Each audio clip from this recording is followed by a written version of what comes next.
But you had the ability to record that if you wanted. I could have put the recorder in my pocket and covertly hidden that fact that we were recording. Yes, I could have done that. No, I did not do that. After the interview where you had Ryan brought down to the Wasilla Police Department, that you said you wanted to talk about his welfare. It wasn't an interview. The conversation. Thank you. Where you had Ryan brought down to the Wasilla Police Department in handcuffs, and you talked to him, not interviewed, talked to him. Mm-hmm. You offered to bring your iPad so that he could watch movies. Do you remember that? We did. We had a conversation about he talked about that when we're talking about the books and the movies, or that lack of access, I said, I wish maybe at one point in time, if we can, if it's okay, that we would, I do have an iPad, it's possible he could come back down if that was okay, that, we could do a movie, he could watch a movie, just once again, trying to build his spirits, trying to, make him feel like, not hurting himself. But yeah, that was part of that conversation. He was on suicide watch at that point, though, correct? He certainly was. And from the time you knew him till then, he hadn't indicated he was going to harm himself in any way, correct? He had not indicated to me that he was going to harm himself in any way. You knew he had a history of suicide attempts years prior. Yes. But he didn't threaten suicide when you became involved with him? No. Okay. But you had him placed on suicide watch? Absolutely, based on his history. Okay. And he complained to you about that. He said he didn't need to be on it. He complained about being on suicide watch, true? He complained about the treatment at the jail, yeah. Because of suicide watch? Yes. He was in the straitjacket and couldn't move his arms freely and couldn't really do anything? He didn't describe a straitjacket. He said they had given him some kind of suit of some kind, but he didn't say straitjacket. Okay, so it's they call it a white suit. I don't know what they call it. Okay. But he said he didn't need to be on suicide watch at that point. He said he didn't like being on suicide watch. Okay. Because of the restriction of the books and the access, and he liked books and he likes movies, and I think he said something about it. What stuck out to me was he said he couldn't eat with silverware. They gave him a spork. You saw him again, and I guess just a week or so later, at the Irwin County Detention Center. You saw. That's when you were talking about earlier, I believe, when Mr. Duke's father was visiting. Yes. Ryan was in an interview room, and you said upon seeing him, you asked him if you could speak with him for a minute. He was in the visitation room, and where the visitation rooms come out, I was standing in that hallway, and I saw him and his father in there talking with each other. Okay. I think his name was Fred at the time. And you actually had Ryan taken into the captain's office so that you all could speak. Right, that's the office that I disclosed was right there. When you come out of the the visitation room, that hallway, it's a four-way intersection. Just off of that intersection is the captain's office right there where we sat down and talked. Okay. So when you went to the jail, so you didn't go to the jail the first time when you had him taken to the police department. You just made some contacts. Correct. Okay. Is that documented anywhere in the file? No. Okay. So Wasilla Police got an inmate out of the Irwin County Detention Center and brought him to talk to you, and that's not documented anywhere? No. Should it be? Hindsight 2020, yes. When you interviewed him at the Irwin County Detention Center, you're supposed to sign something saying you're having contact with an inmate when you interview an inmate, correct? Mm-hmm. Okay. So there's a sign-in. I don't know their procedures. You're asking me to know their procedures, but there is a sign-in when you come in. They get your driver's license. I'm sure you've been there, the process. They give you the driver's license. You sign in on the ledger sheet. And you list who you're seeing? Yeah. Okay. Did you do that on this instance? I don't remember that I did that because it wasn't an intention of mine to talk with Ryan. It was like a meeting of convenience, I guess, the fact that he was there. And like I said, I just worked that incident involving him with the jailer. And I also think I told him, I said, don't talk to anybody about your case. There's other people that are listening. And, this guy was just, he already knew that the guy, I think, had been terminated or wasn't working there anymore, that he had given him some information. And I said, I think I told him that we had looked into that matter. He just needs to not talk to anybody about his case. Those two times that you spoke with him about you didn't interview him, where you talked with him without his attorney present. Yes. Those weren't documented. Isn't it true that the first time anybody legally involved in this case learned about it was when we brought it to your attention? About Those two interviews you did I post-counsel. can't speculate what anybody knew, when anybody knew it. Would someone have found it in the case file? Was it documented? No, it wasn't in the case file. Okay. So without investigating it, no one would have ever known this context ever happened. I can't say.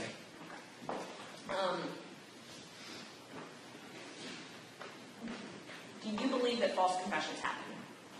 Have they happened? Yes. Can you give me some of the factors that would lead to a false confession? No. Are you I know that they've happened, based on news, and the only one that really ever stands out to me is the John Bonet case. Have you been trained on interrogation procedures? Define what you mean by interrogation procedures. Have you had any classes on how to interrogate a suspect? Yes.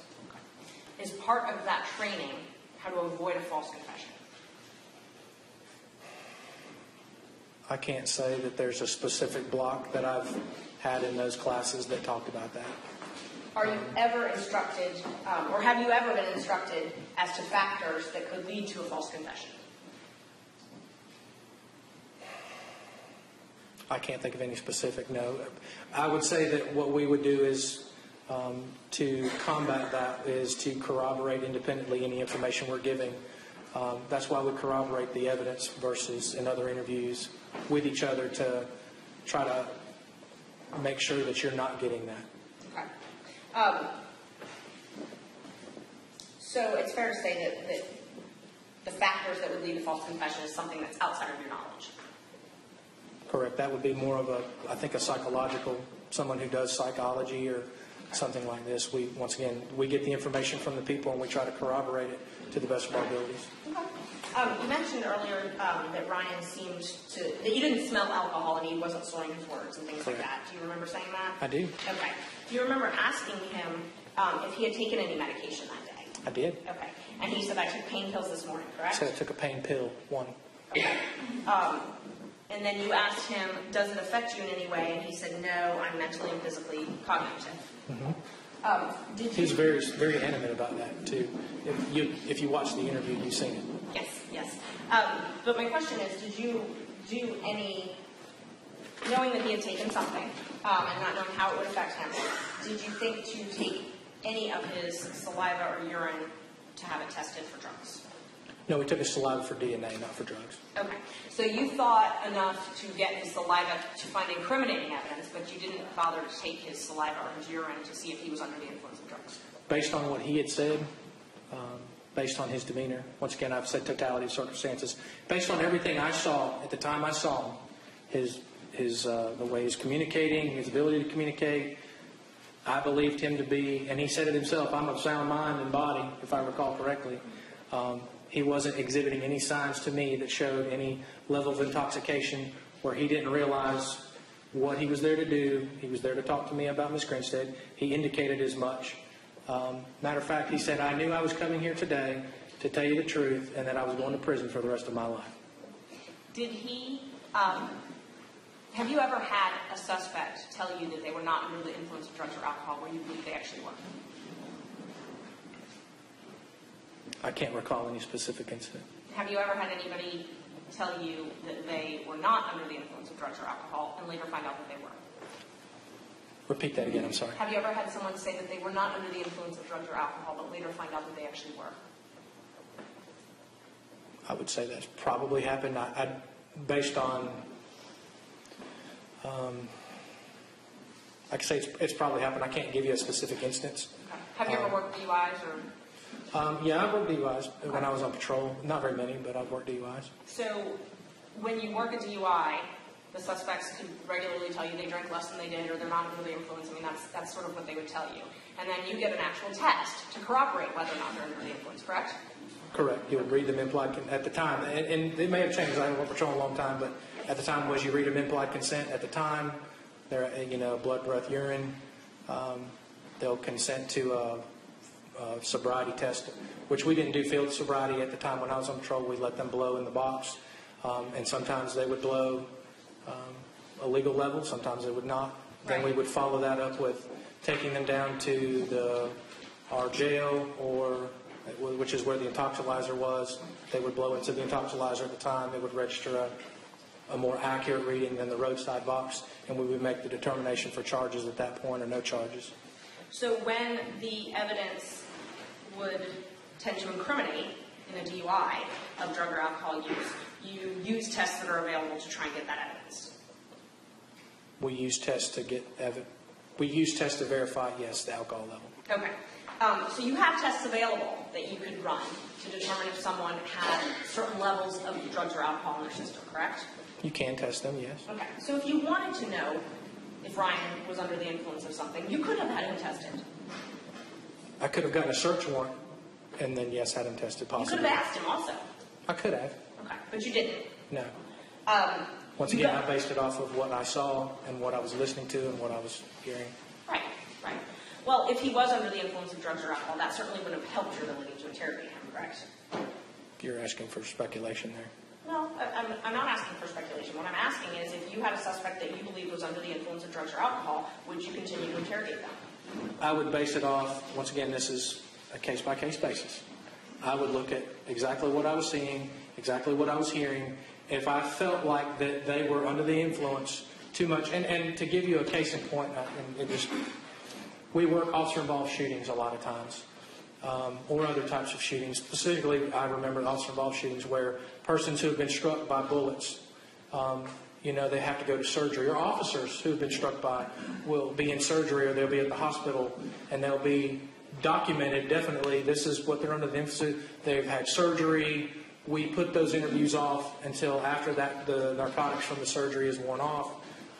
It's obviously clear that they can't provide an accurate statement. They don't have the ability to understand what they're doing.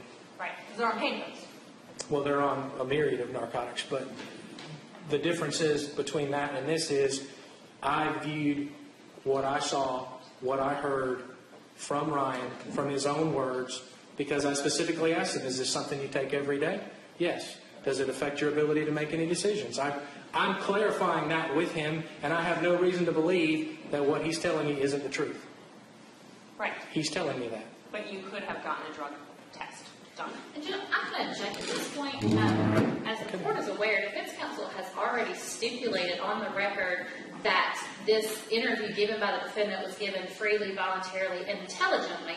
Part of that, the intelligent part that she has stipulated to, requires a finding, in fact, that he was not under the influence to the extent that he didn't understand the waiver of those rights. So she's now asking questions of this witness related to whether or not this defendant intelligently understood what he was saying, because she's already stipulated to that as well.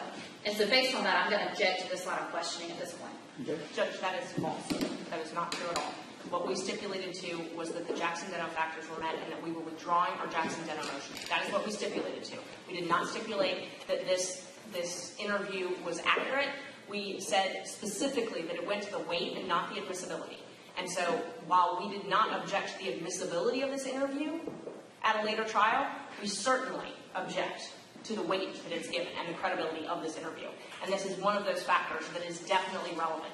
And the state brought up multiple times about drug use on direct, and about this statement. The majority of the direct was about this statement and whether or not this statement had some veracity.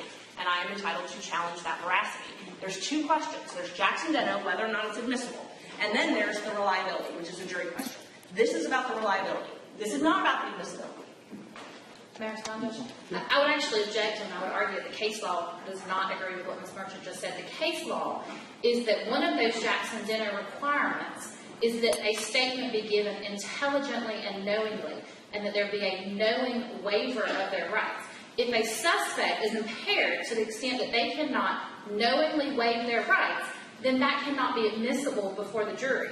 That is exactly what they stipulated to, was that it was admissible. So while I'm understanding she's contesting the accuracy of it, that's not the line of question she's asking right now. The line of question she's asking relates to whether or not he freely and voluntarily gave this statement and did so intelligently. And again, they've already stipulated to this because you cannot have a free, knowingly, and waiving your intelligent rights. You cannot freely, knowingly waive your rights if you're impaired to the extent that you don't know what you're doing. That's clear-cut case law. I understand. I'm going to allow her to continue to click on. Overrule your objection. Thanks, Judge. Could you repeat your question again? I'm sorry. Yes, definitely. I'll start it. So you have the ability to do a drug test at an interrogation, correct? I have the ability to either get a search warrant or B, ask for consent. Okay, great. And just like you had the ability to take his buccal swabs, buffalo, some people say. I had a search warrant for his... Yes. So you knew how to get his swabs to find his DNA, correct? Yes. Okay. So you also knew how to get his bodily fluids, whatever they may be, in order to test whether or not he had drugs in his system. I did have the ability, yes. And you chose not to? No. Okay.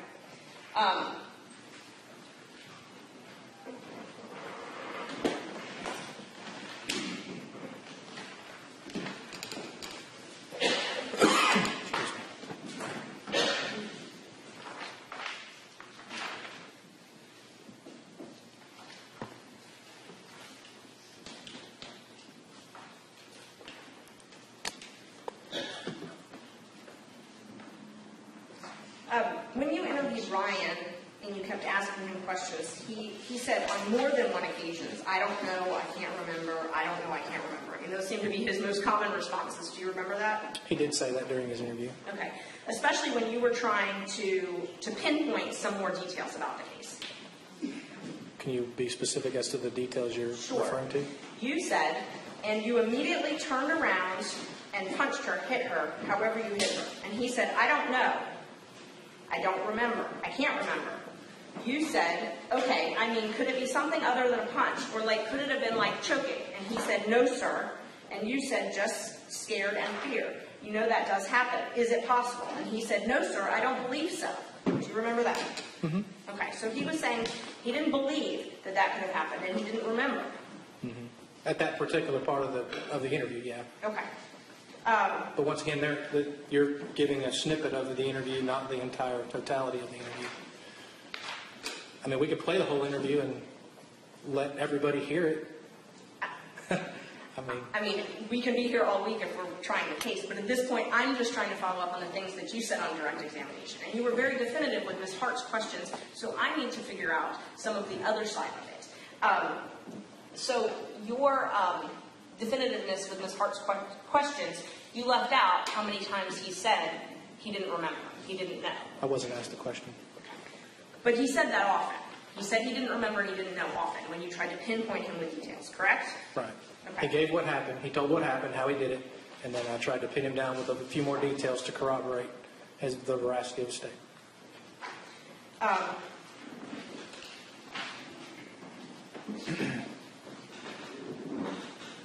You testified on direct about DNA evidence and the glove. I just want to go over some of that evidence since it was brought up on direct.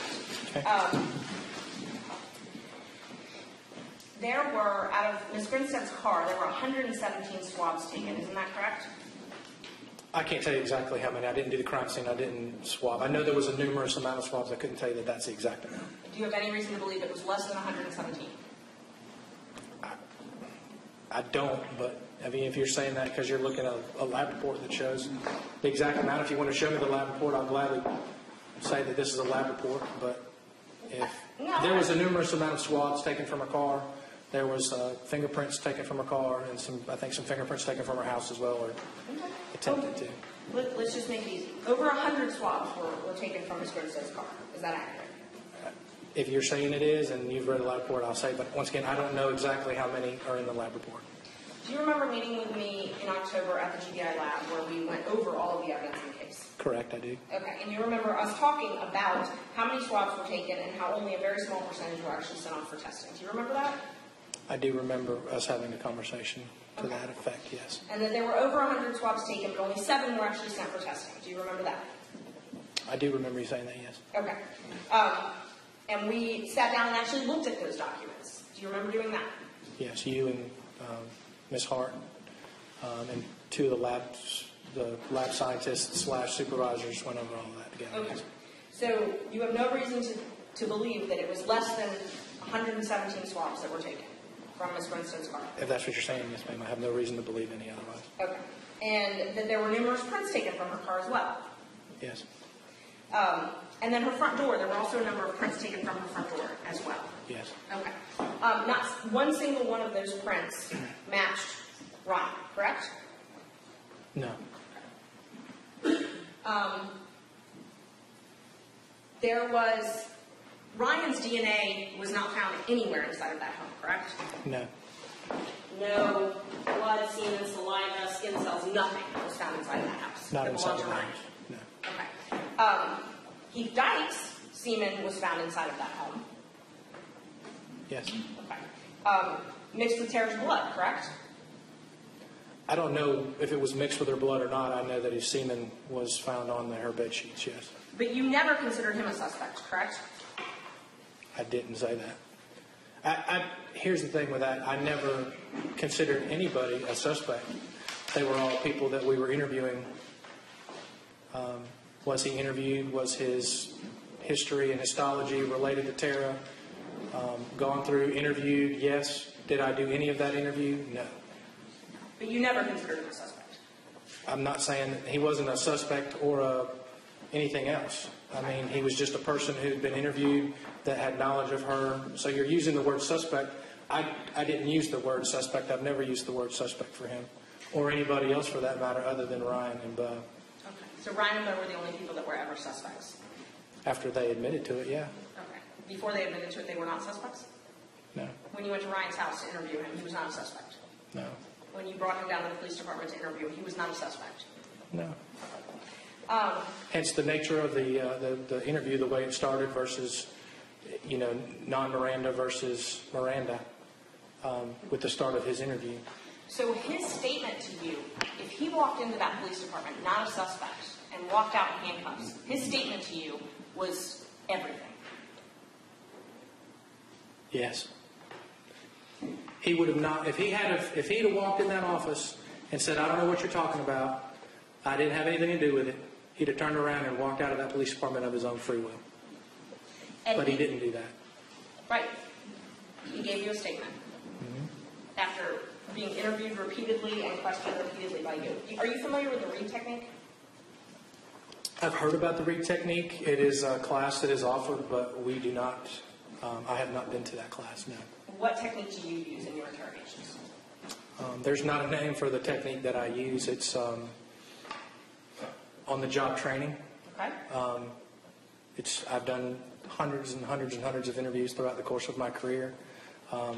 There isn't one specific technique that I know of that has a name.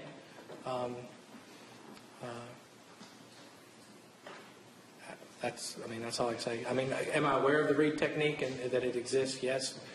Do I know the specificity of it or what's going through it? No, I don't, because I haven't been into the class. So you don't know what the GBI calls the technique that they teach you? I've never heard of it. I mean, I'm certain that they may have said a name at some point, but I know that they've mentioned Reed technique. I know the basic principle, some of the basic principles behind it, which I think we use mostly anywhere. At least I have used throughout the course of my career. But I was an investigator, became an investigator in 2004. I didn't go to an interviews and interrogations class for years after that. So, the technique that I use is talking to people, matching evidence with what they say, matching their statements with corroboration from others. But the technique you used with Bo is markedly different than the technique you used with Ryan. Isn't that true? Not at first, no. Because Bo and Ryan came in and started talking on their own. Once again, I asked Ryan, do you know why you're here? Yeah, I'm here to talk about Miss Grinstead. Why do you think it's that? Well, because I was involved. Is the technique you use with a represented suspect different than the technique you use with an unrepresented suspect?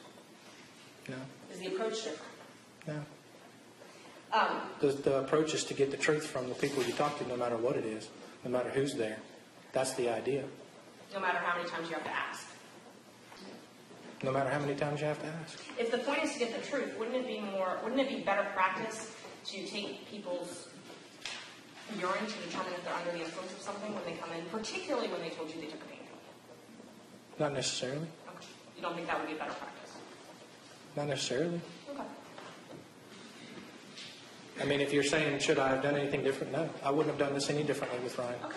Well, let's, so if you did take a drug test, okay, either it comes back and you're in the clear and they didn't have drugs in their system, or it comes back and it can harm you. So isn't it true the only reason you wouldn't take a drug test is because it could come back and harm your case? No. No? Well, once again, it had no bearing on, as I was saying earlier, I mean, I was interviewing Ryan, and he confessed, and I based it off of, did he know why he was there? He admitted it. Did he indicate or show any indication of intoxication other than saying, I took a pain pill that I take every single day that doesn't influence my behavior, doesn't influence anything. I take medicine every single day. It doesn't influence my behavior. It doesn't influence anything. You said you were aware that Ryan had tried to commit suicide several times. Are you aware of how he tried to commit suicide? His mother said that he had a gun one time out by the, I think she said he had a gun out by the shed one time next to the house, that he had overdosed on pills. Or she speculated that he overdosed on pills. What I'm asking is not and I'm not asking for hearsay from other parties. What I'm asking is if you know of any ways that he had attempted to commit suicide.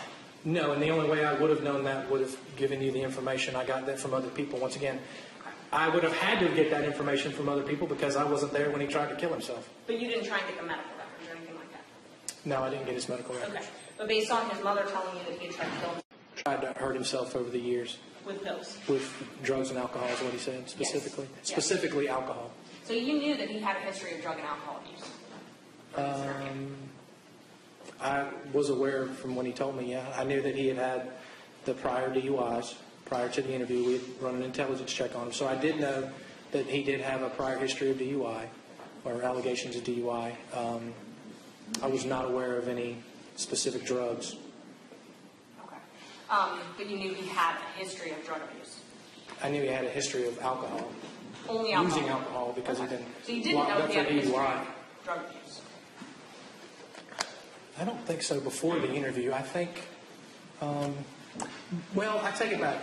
Now that I think about it, I think Bo may have, during his interview, indicated that he and Ryan would use drugs and alcohol back in the day. I don't think he ever said anything specific what drugs, maybe marijuana and cocaine and alcohol. But I think Bo used the cocaine, but I want to say he said that Ryan used marijuana and alcohol. Okay. Did you know that Ryan was in renal failure at the time of your interview? No. Did you know he had any health problems? When we went out the day before, he indicated his family had some health issues. He didn't indicate that he had any health issues, no. Okay, so you did not know that he had any health issues at the time of his interview? No, nor did he say he did.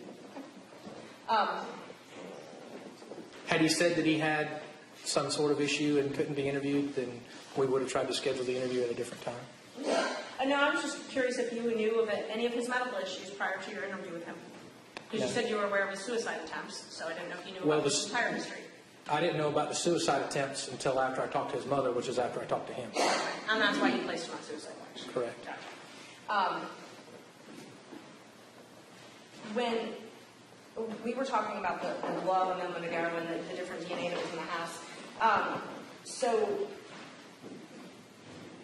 the only forensic evidence you have that links Ryan to this case is a glove that was found outside of the Grinstead residence, correct? The only forensic evidence we have, yes. Okay. And Ryan's is not the only DNA that's on that glove, correct? Correct. And the only, I guess I hate to use the word proof, just like you hate to use the word interview, the only proof that it's Ryan's DNA is what's called a touch cell DNA, correct? Touch DNA, yes. Okay, and that's probabilistic DNA, correct? I don't know. Okay. I'm not a DNA expert or an analyst. I can't tell you the specifics of DNA. You know that type of DNA has never actually been admitted in court in Georgia, correct? Nor would I know. You don't know that. Okay. You've run other tests because there's a third DNA profile on the glove, correct? There is. Okay. And a number of people that were called in the report suspects, I know that you differ with that term, but that were called in the report suspects have been eliminated, correct? Yes. But there are two people that have never been eliminated, and actually their results came back as inconclusive, correct? Correct. And that's Bo Dukes and Ben McMahon, correct? Yes. Okay, so both of them have not been ruled out as the DNA contributors to that glove. Right. I think the word that was used is they're neither inclusive nor exclusive with the results. Okay, and that's because the quality of these DNA samples are so low that the mixtures are hard for them to isolate, correct? And I don't know that. That's fair enough. I'll move on. I won't ask you anything else about that. That's fair enough. So at the time that you decided to arrest Ryan, you said that the only evidence you had at that point was his statement. That was everything I know. But you had, at that point, you had Bo had lied to you. And it seems like he lied multiple times to you in your interviews, correct? He lied to me about in June of 2016 when he lied? Yes. Yes, because he admitted as much during his second interview that he had lied to me about that incident. Okay. And you had the belief that Ms. Grinstead's body was found on his land, was disposed of on his land, correct? Yeah, exactly, yes. Ryan Okay. told me that. And the belief that his truck was used in the disposal? Correct. Ryan said that he had stolen his truck, took it to Bo's house, took it back to the house, got the gloves and quilt, came back to Tara's house, and then drove it out. Drove the body back out to the orchard, then drove it back home. Okay. And then they went back out there again that Wednesday in Bo's truck with Bo driving. And then Bo went out again multiple times after and slept in his truck, he told you, out of the scene. He did. Yes. That week specifically, Ryan went back out there with him. Okay. You talked about a bonfire party that happened November 5th, and that there were some, about Garland Watts, that some things have been said. Isn't it true Garland Watts said that Bo said, we killed that bitch to burn her body? But Ryan didn't say that. That was Bo. Garland didn't say that to me.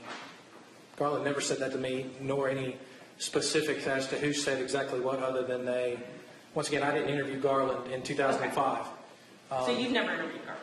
I interviewed him on the telephone after the fact. This was after the fact that I didn't know about the bonfire, the orchard stuff until after the fact. Okay. You're saying after you took the segment from Mr. D, what you call him after the fact? Correct. Yes, sir. Yes, sir. So after Ryan was interviewed, after Ryan was interviewed, we learned of information within the same couple days after Ryan was interviewed and arrested. We learned that there was a possibility that he had made some statements to people along with Bo at a party shortly after Tara's disappearance. How did you learn that? Nelson Polk with the sheriff's office told me about it. Okay. Did he call you? No, he was here. As a matter of fact, I think it was the same day that we had his first appearance, so it would have been that Thursday. He pulled me off to the side and said, hey, there was, and I think he said Garland Lott, and he also mentioned a lady by the name of Janice and Andy Polk, who originally were told the information in 2005 from Garland after he had been at the party. I've since found out he went and told Mr. Luke Roberts as well. He told Luke Roberts. Who's he? He's actually one of the reporters for the Osceola Star now. At the time, he said that he was working in Douglas, as a journalist. But they were living together as roommates at the time. Garland and Mr. Luke were living together, and that they had. Garland wasn't sure what to do with the information, whether it was credible or not, but he just felt like he needed to tell somebody, so he told Janice and Andy Polk, who then turned around and went to the sheriff's department and told Nelson Polk, who was at the time the chief deputy, about this information from the party. One of the investigators, his name was Alan Morgan, got with Nelson Polk that night. This was on Monday, November the 7th. They went out to the orchard that evening, presumably, from what I was told, after dark. They went out there when it was dark and searched the fire pit area where they'd had the party. Didn't see any indication of any malfeasance or her murder or anything in that fire that they looked at, and that was the information that they had provided pursuant to that. So that's the issue with Garland. Okay. So when you went and followed up with Garland after Ryan was arrested, did you ask him what specifically Bo had said and what specifically Ryan had said? I did, but he could not say, if I recall from the interview, he could not say exactly, like verbatim, who said exactly what, other than they were out there intoxicated. I'm remembering, they're out there, they were intoxicated. We burned her, something to the effect of we burned her. I don't think he was specific enough, or could not recall. He could not recall exactly, other than that they admitted to burning her body. They killed and burned her body, if I remember correctly. And you never specified who said they, who actually uttered those words. I don't recall saying that specifically, no. You don't recall getting that information? I don't recall asking that question specifically, no. Okay.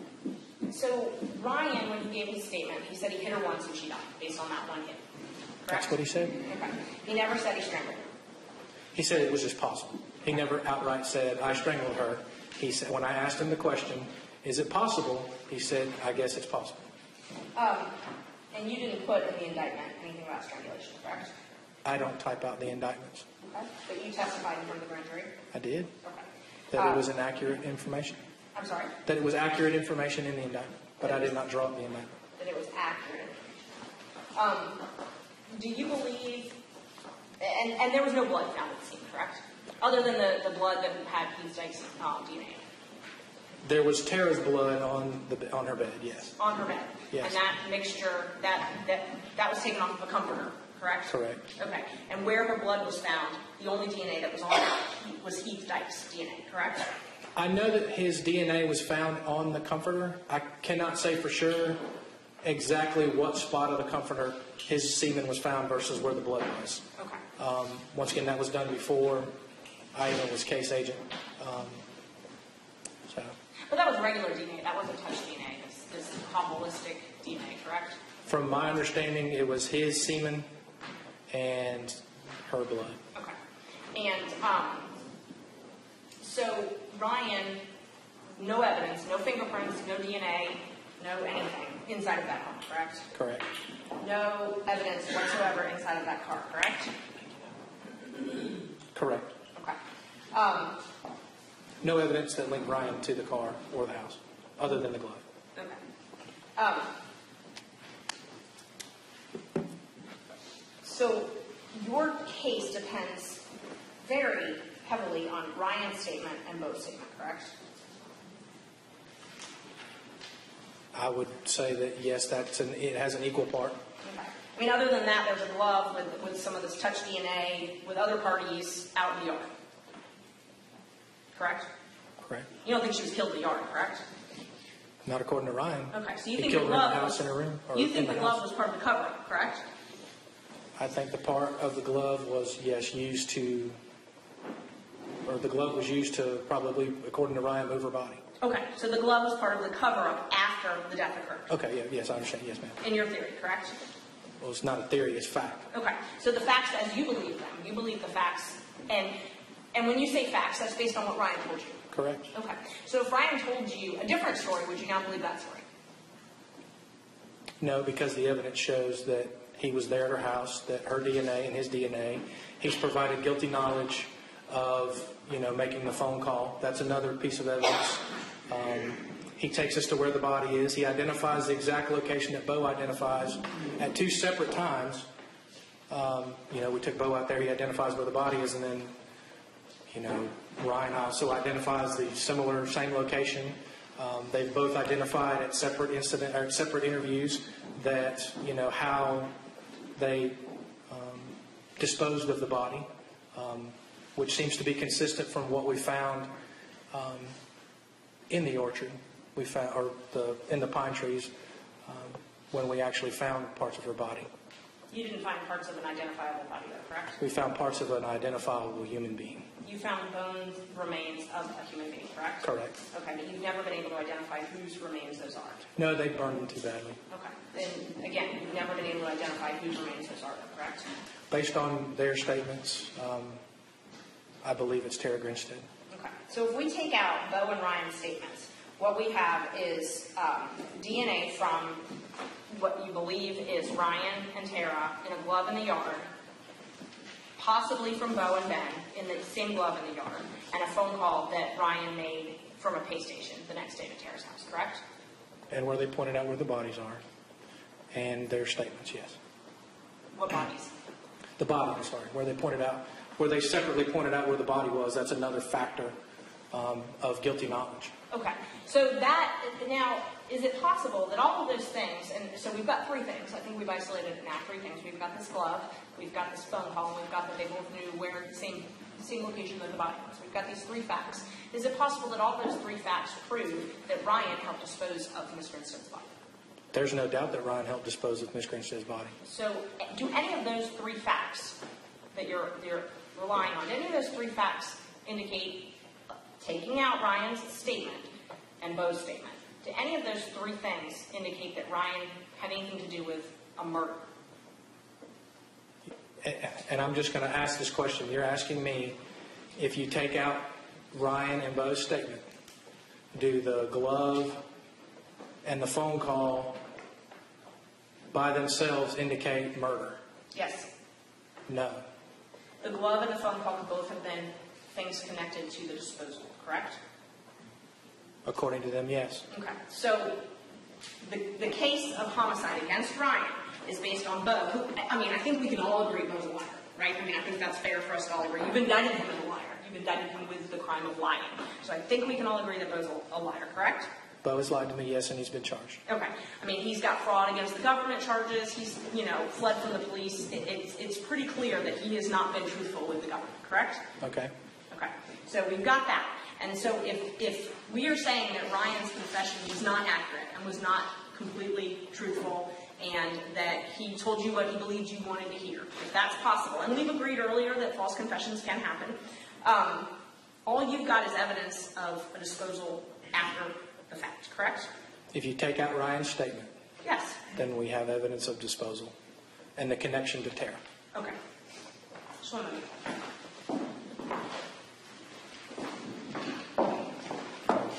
Here's what it is. Oh, thank you. Did you have an opportunity to investigate, someone leaked a statement, Ryan's summary Yes. statement. And let's back up for a second. Let me scratch that. When you do an interrogation or an interview, you audio and video record it, correct? Yes. Then you sit there. Well, we can audio and or video. Sometimes video's not able, so we just do audio. Most interviews we do are audio interviews. Okay, and talking about Ryan's statement specifically, you did not transcribe verbatim his statement to you, correct? No. Okay, so what you did was a summary based on your interpretation and what you heard and what you viewed, correct? Correct. It's a summary of what happened during the interview. Okay. A summarization, and then we also indicate in that summary that for a more fully detailed interview, listen to the recording, view the video for the exact verbatim word for word, and then in this case, like I said, we had his written confession as well.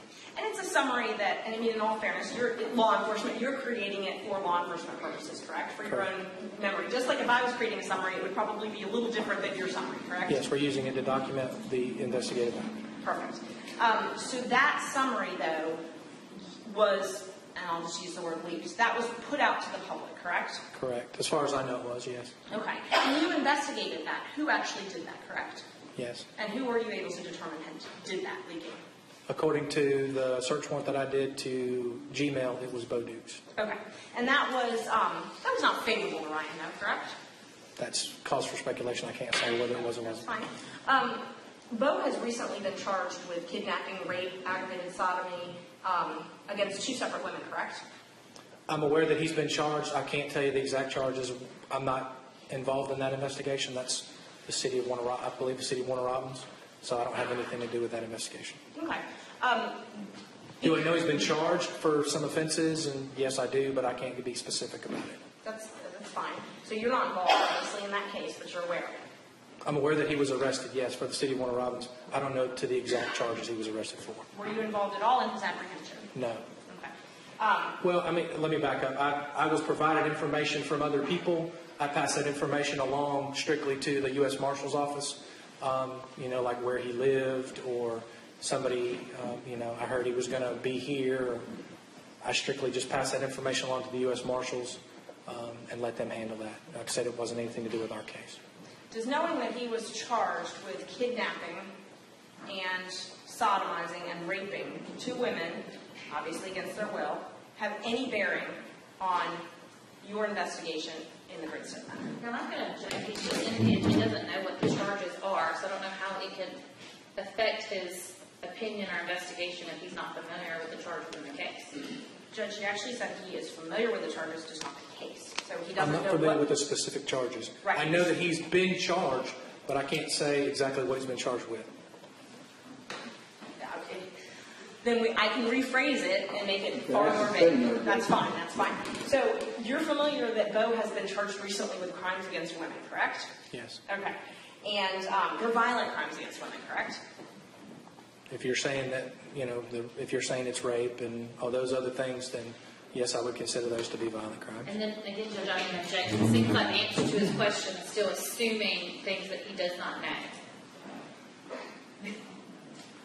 know. Just saying here that you want to rephrase it, I think you can do it. Do you have any knowledge that Bo has been charged with kidnapping or rape? I know that he's been charged. I do not know the specifics of what he's been charged with. Okay.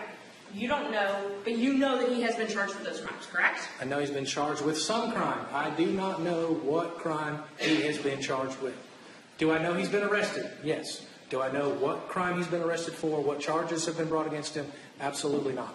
So you have not thought that it was important to this case involving the potential kidnapping and murder of a female to find out about that case? Once again, he's been charged.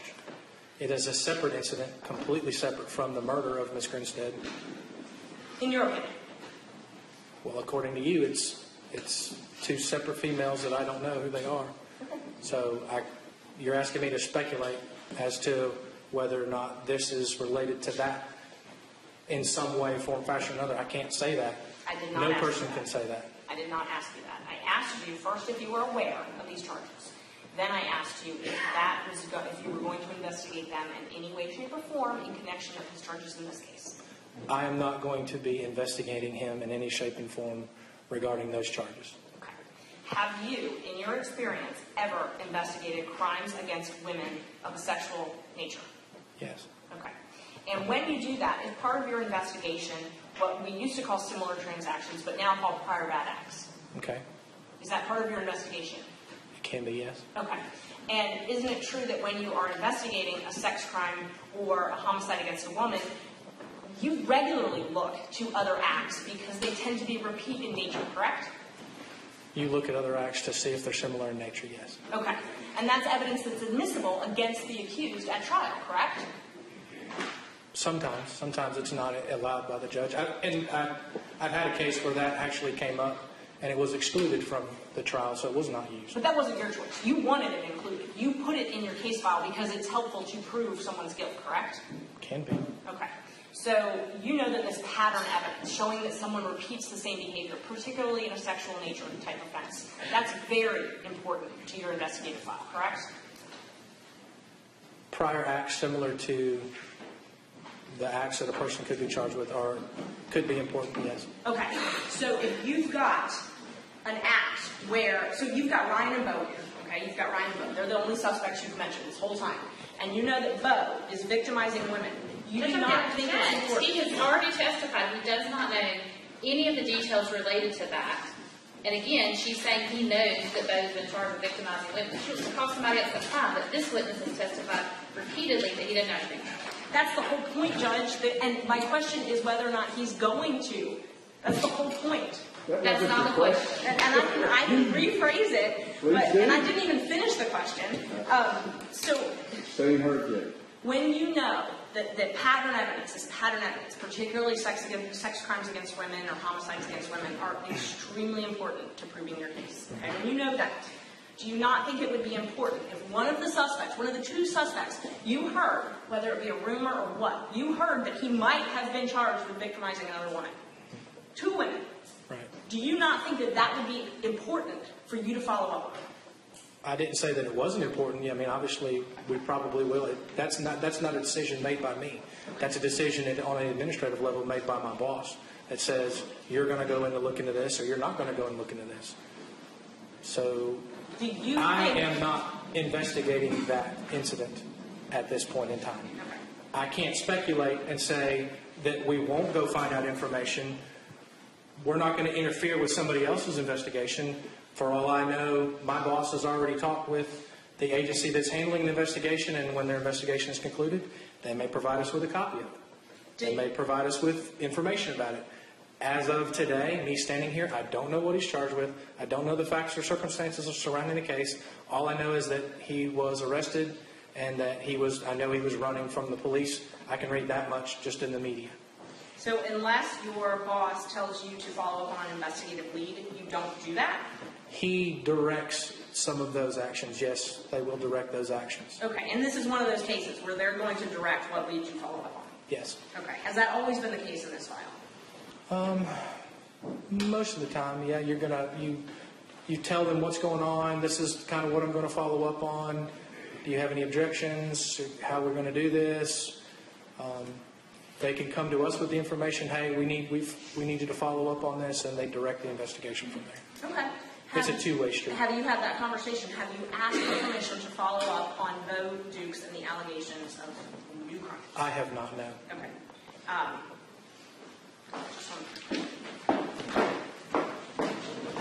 We always think about a 10-minute recess. We'll be back at 5 after 5.